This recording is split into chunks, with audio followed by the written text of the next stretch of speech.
So where are you going in your Greek? What's your goal and how do you know when you've reached it? Hi, I'm Daryl Burling, creator of Master New Testament Greek, and each week I help people like you master the Greek New Testament. If that sounds like you, then I encourage you to subscribe to this channel. Click the notify bell to be notified when I release new videos.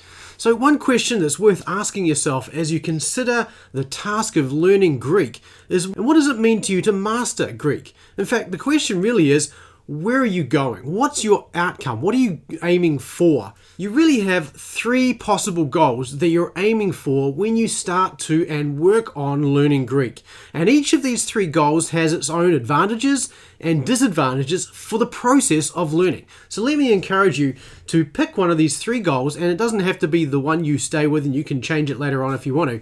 But let's just ask the question, where are you going, right? That's the key question.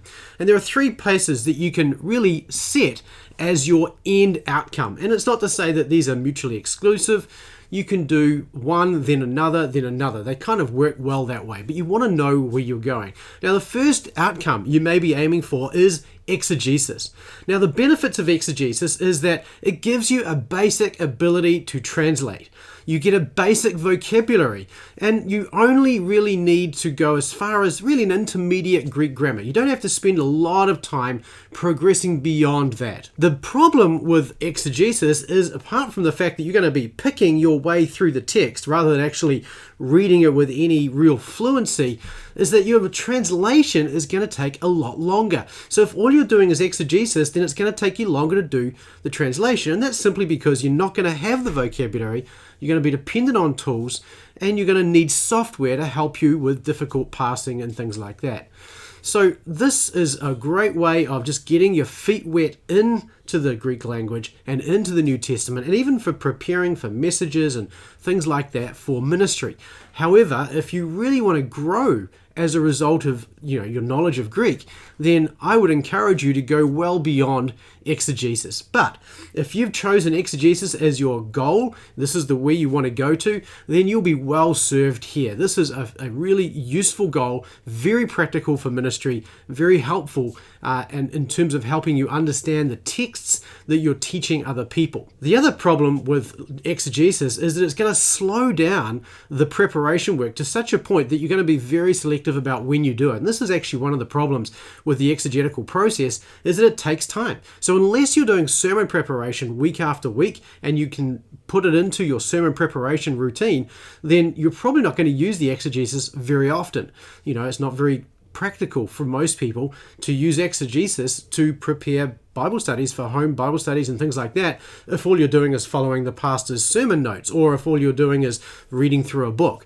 And so those things aren't very practical. So exegesis is great if you're preparing sermons, but it's not going to give you a lot of help outside of that. A second goal, which I think is a far more valuable goal, is reading the Greek New Testament fluently. And this means having the ability to take the text of the New Testament and to read through the text without any helps, just using a paper Bible, so you're not dependent on any software, and this gives you the ability to be able to actually follow the thoughts of the original author as they wrote them. That's what reading the New Testament fluently really means. It means you know the words, you know the grammar, you know the syntax, you can put it all together on the fly in your head without having to resort to, lexicons and grammars and things like that to understand what the text is saying. Now, the benefits of this, of course, is that you get a much richer experience of the New Testament, and your translation work is going to be much faster. In fact, you're going to be translating off the top of your head as you're looking at the material. In fact, better yet, you want to get to a point where you're no longer translating and you just have understanding. That's really where you want to get to. Another good thing about mastering Greek, or learning to read the Greek New Testament and setting that as your goal, is that really you're focusing on just a single corpus of texts. So you're not focusing broader than that. It's a very manageable set of vocabulary. It's a very it's a well-defined set of syntactical constructions, and if you're working within that, then you're limiting the amount of work you have to do to really be able to master that text. And a benefit of this on top of that is that if you go outside of the New Testament, it's also going to give you some good ability outside as well. There are some cons, there are some downsides to having a goal of trying to read the New Testament fluently. First one is that you don't get to see how the language of the New Testament actually fits within the broader culture of the day. Because you're limiting yourself to a particular corpus, a particular set of texts, you're not really seeing how the language is, changing from one context to another and how different authors use it. You're sort of stuck with the authors within that corpus. Now, that's not all bad, but it's just one of those limitations. Another thing is that it takes a lot longer than just doing a bit of exegesis, learning beginning Greek. But the bright side, of course, is that you're going to get a lot more value from it.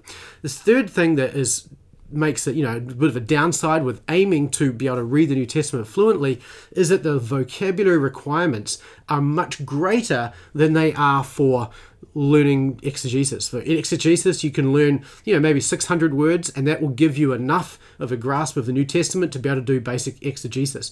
But if you're going to read the New Testament, you really need to know all the words, and that's where this gets a little more difficult. And so there is a larger requirement to get to that stage. But I believe the pros, that richer experience, that faster translation time, having the ability even outside of the New Testament, those are good reasons to be able to read the New Testament and to set that as a goal for yourself.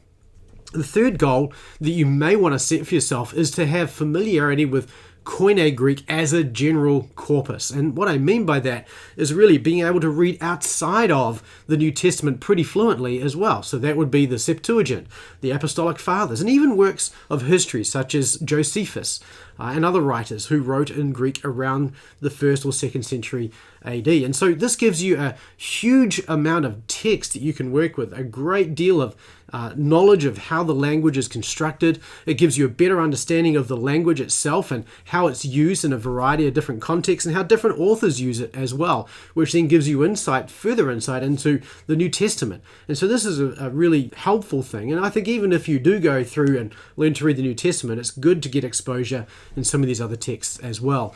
Of course, there's downsides to this, and one of them is that there's a much broader corpus to look at. There's a lot more text to take in, which means it's going to take more time to explore, which means it's going to take a lot more work to explore as well. And that means that you're going to be increasing the amount of work that you're going to be aiming to do. And not all of those texts outside of the New Testament have the same devotional value, right? So again, there's a diminishing rate of return in terms of the value for your own spiritual life that you're going to get from setting your goal to be reading outside of the New Testament generally. But those are the three goals. You can aim to be able to do exegesis, in which case your requirements are a lot lower. You can aim to read the New Testament fluently, which expands on what you need to be able to do. And thirdly, you can expand so that you're actually wanting to know Koine Greek more generally and read outside of the New Testament reasonably fluently. So those are the three different goals. Now, you can graduate from one to another to another. So set your first goal as, exegesis. And then your second goal you might set as, being able to read the New Testament. Then your third goal, after you've sort of kind of nearly done with reading the New Testament, you might want to expand so you're reading outside of the New Testament texts as well. So the key thing here is that you need to know what you're trying to achieve.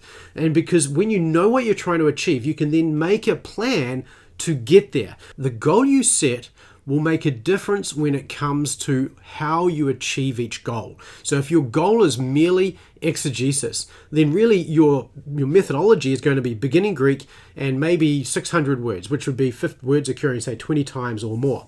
If your goal is reading the New Testament, then I would say go through beginning Greek, but then after beginning Greek, forget about words based on occurrence. You want to change the way you memorize your vocabulary. You want to have a new approach to that so you can really get your head around the text. And so where are you going to go in your Greek? Are you aiming for exegesis, or are you aiming for reading, or are you aiming for broader fluency? Where are you at right now? Tell me in the comments below. So if this has been helpful to you, I want to encourage you to hit the subscribe button below and click the notify bell so that you get notified when new videos are available. And I look forward to seeing you in a future video. See you then.